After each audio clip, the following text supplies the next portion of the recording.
Kenapa? Lowongannya sih ada banyak guys. Lapangan kerja ada banyak, tapi tenaga kerjanya semakin sedikit. Ya jujur aja lah, sama aja lah kayak di Indonesia. Ada gitu orang di Indonesia masih mau yang jadi petani, pekebun, gua rasa jumlahnya sangat sedikit. Begitupun di Jepang, makanya banyak lahan-lahan sawah di sana mati, tidak produktif. Yang kedua, karena masifnya urbanisasi, jadi makin banyak orang-orang yang bercita-cita kayak di Indonesia juga. Kerjanya, cita-cita di mana? Di ibu kota. Mereka nggak mau kerja di desa, mereka nggak mau kerja di kampung, mereka nggak mau kerja di pabrik, mereka maunya kerja di kota, guys. Akibatnya terjadi urbanisasi besar-besaran. Nah, akibatnya apa? Ya lapangan-lapangan kerja di daerah-daerah terpencil, pabrik-pabrik pinggiran, ya mati. Kosong, kehabisan tenaga karena anak mudanya pergi semua ke Jepang nih, ke kota-kota besar kayak Tokyo, Kyoto. Kerja di mana? Kerja di perusahaan-perusahaan dagang mereka lah, kayak Itochu, Mitsubishi dan lain sebagainya. Jadi ketika tenaga kerjanya makin sedikit tetapi banyak pos-pos yang kosong, ya mau gak mau mereka harus isi itu dengan tenaga kerja asing. Nah, alasan yang ketiga, udah jumlah bayi yang lahir makin sedikit,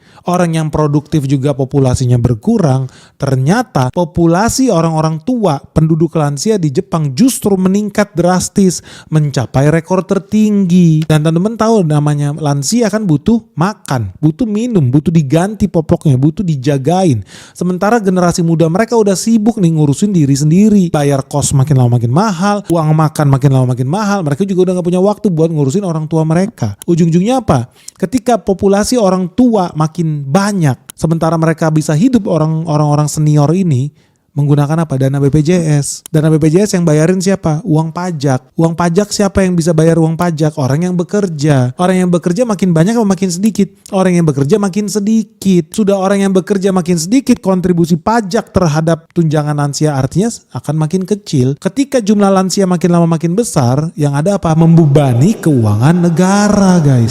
Apalagi populasi lansia di Jepang itu mencetak rekor tertinggi. Hari ini sudah ada 36,2 juta manusia tua lanjut usia di Jepang. Bayangin guys, orang tua lansia di sana ada 36 juta jiwa.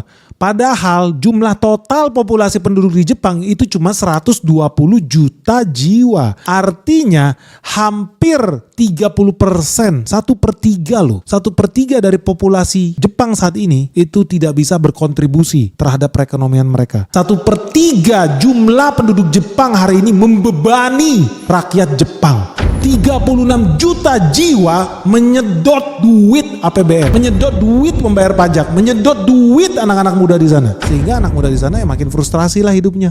Capek-capek kerja cuma buat ngasih makan orang-orang tua itu. Ngasih makan diri sendiri aja udah susah guys. Suruh ngasih makan orang tua itu. Terus disuruh punya anak, gak bakal mau. Makanya jangan heran ketika populasi orang